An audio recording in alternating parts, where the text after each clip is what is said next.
რუსეთ-უკრაინის ომის დასრულების ახალი გეგმა, რომელიც ვაშინგტონში მუშავდება 28 პუნქტიანი პროექტის რამდენიმე დეტალი გავლენიანი საერთაშორისო გამოცემების გვერდებზე ხვდება. მედიის ინფორმაციით გეგმა ამერიკის შეერთებული შტატებისა და რუსეთის მაღალჩინოსნების კონსულტაციების შედეგად მზადდება და ის ორივე მხრიდან გარკვეულ დათმობებს გულისხმობს. ცოტა ხნის წინ უკრაინამ დაადასტურა, რომ ამერიკულმა მხარემ გეგმის პროექტი გადასცა. ერთ-ერთი მთავარი პუნქტი უკრაინის მხრიდან რამდენიმე რეგიონზე, მათ შორის დონბასის ნაწილზე კონტროლის დათმობას ითვალისწინებს. პროექტის მიხედვით უნდა შემცირდეს უკრაინის სამხედრო ძალების რაოდენობა და შეჩერდეს ამერიკის სამხედრო დახმარება. საუბარია უკრაინისთვის უსაფრთხოების გარანტიების მიცემაზეც. ამ ეტაპზე გასაიდუმლოებული გეგმის შესახებ არაოფიციალური ცნობების გავრცელება დროში ემთხვევა თურქეთში ვოლოდიმერ ზელენსკის ჩასვლას. უკრაინის პირველი პირი ზაფხულის შემდეგ ჩიხში შესული სამშვიდობო მოლაპარაკებების განსაახლებლად თურქეთის დიპლომატიის გამოყენებას ცდილობს. კონსულტაციები ევროპის ქვეყნების გარეშე მიმდინარეობს. ევროპელი ლიდერების მხრიდან მედიით გავრცელებული ცალკეული პუნქტები კაპიტულაციად ცხადდება. ბრიუსელის გზავნილია, რომ მოლაპარაკებებში ევროპაც უნდა მონაწილეობდეს. რამდენიმე ევროპული ქვეყნიდან მოლაპარაკების მაგიდასთან ყოფნის მოთხოვნა უკვე გაისმა. დაპირების შესრულებას, რომ უკრაინის ომს დაასრულებს, შეერთებული შტატების პრეზიდენტი როგორც ჩანს სწრაფი ტემპებით შეუდგა. დასავლურ მედიაში ვრცელდება ტრამპის ადმინისტრაციის მიერ შემუშავებული ახალი სამშვიდობო გეგმის დეტალები, რომლებიც უკრაინის მხრიდან მნიშვნელოვან დათმობებს ითვალისწინებს. გეგმის თანახმად უკრაინამ უნდა შეამციროს სამხედრო ძალები ორჯერ. არ უნდა ჰქონდეს შორი მოქმედების რაკეტები, არ უნდა იყოს უცხოური ჯარები უკრაინაში. რუსული ენა უნდა გამოცხადდეს სახელმწიფო ენად და რუსეთის მართლმადიდებლურ ეკლესიას მიენიჭოს ოფიციალური სტატუსი ოკუპირებულ ტერიტორიებზე. გეგმის მიხედვით უკრაინას მიეცემა უფლება მოლაპარაკებები გამართოს შეერთებული შტატებისა და ევროპის მთავრობებთან უსაფრთხოების გარანტიებზე. რაც შეეხება ყველაზე მნიშვნელოვან თემას ტერიტორიას, შეერთებული შტატების ახალი სამშვიდობო გეგმის თანახმად რუსეთის მიერ კონტროლირებული დონბასისთვის მოსკოვმა უკრაინას ქირა უნდა გადაუხადოს. ამ სცენარით კიევი დონეცკის და ლუგანსკის რეგიონზე კონტროლს დათმობს, მაგრამ იურიდიულ საკუთრებას შეინარჩუნებს. რუსეთი რეგიონის ფაქტობრივი კონტროლისთვის გადაიხდის ჯერჯერობით უცნობ საიჯარო საფასურს. გეგმა სავარაუდოდ საიდუმლოდ განიხილებოდა შეერთებულ შტატებს და რუსეთს შორის, თუმცა მხარები ჯერ მის არსებობას ოფიციალურად არ ადასტურებენ.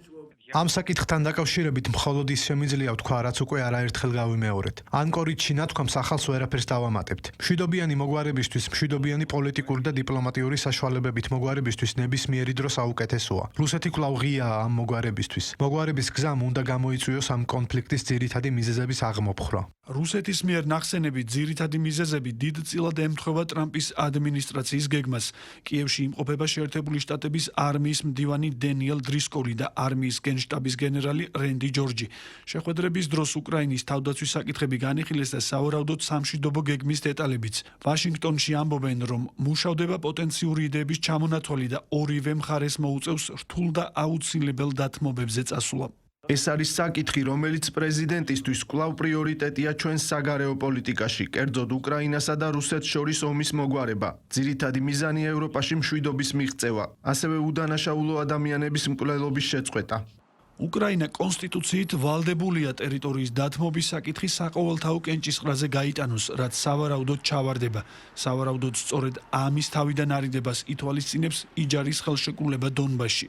მე ამ პირობებს მისაღებად არ მივიჩნევ და არ მგონია, რომ თუნდაც ასეთი შეთანხმება პირობითად მიღებულ იყო სახელმწიფოს მეთაურების დონეზე. ეს გადაწყვეტილება ხალხმა, სამხედროებმა და მათ უნდა მიიღონ, ვინც უკვე ბევრი გაიღო და გაიღებენ ამისთვის. არ ვიცი დათანხმდება თუ არა ზელენსკი ასეთ პირობებს. იმედი მაქვს, რომ არა. რა თქმა უნდა, ეს პირობები უკრაინისთვის მიუღებელია. მე მჯერა, რომ უკრაინა სულ მცირე 1991 წლის საზღვრებს უნდა დაუბრუნდეს. ჩვენ აგრესორი ბოლომდე უნდა დავამარცხოთ და მასზე ზეწოლა მოვახდინოთ. რადგან დარწმუნებული ვარ, რომ თუ ახლა მათთან რაიმე დათმობაზე წავალთ, ისინი ნებისმიერი გზით დაბრუნდებიან, როგორც ეს ჩეჩნეთში მოხდა. თეთრმა სახლმა ვოლოდიმირ ზელენსკის უთხრა, რომ ის პირობებს უნდა დათანხმდეს, რადგან უკრაინის პრეზიდენტი კორუფციული სკანდალის გამო დასუსტებულია. უკრაინის მასშტაბური კორუფციული სკანდალი უხერხული საკითხია ევროპელებისთვისაც, რომლებიც კიევს ომში ფინანსურ და სამხედრო დახმარებას უწევენ.